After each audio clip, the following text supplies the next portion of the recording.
લાંબી રેસ માટે NBC bearings, a CK Birla group company. School વાહનો મુદ્દે ટ્રાફિક પોલીસના ડીસીપીએ પણ સ્પષ્ટતા કરી. કહ્યું કે સોમવારથી સ્કૂલ વાહનોનું સરપ્રાઇઝ ચેકિંગ હાથ ધરાશે. જરૂરી લાગે તે સંજોગોમાં કડક પગલાં ભરાશે. આરટીઓ માન્ય વાહનોમાં જ બાળકો શાળાએ પહોંચશે.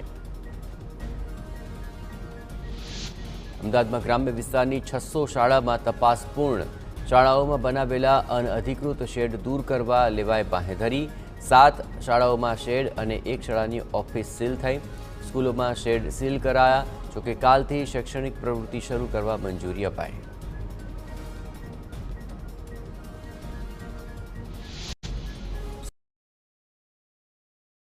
સુરતમાં સ્કૂલ વાનમાં અવરજવર કરતા વિદ્યાર્થીઓ માટે શાળા સંચાલકો જવાબદારી છટકતા હોવાનો આરોપ છે. વાન અંગે વાલીઓ પાસે ડિક્લેરેશન ફોર્મ ભરાવાતા વિવાદ.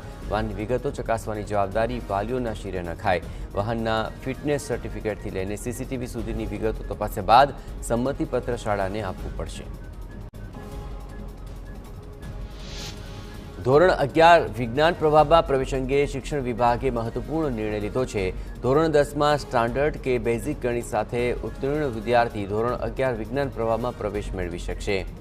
વિજ્ઞાન પ્રવાહના ગ્રુપ એ માટે ક્ષમતા અને યોગ્યતા ચકાસીને પ્રવેશ આપવાનો રહેશે. લાંબી રેસ માટે NBC bearings, a CK Birla group company.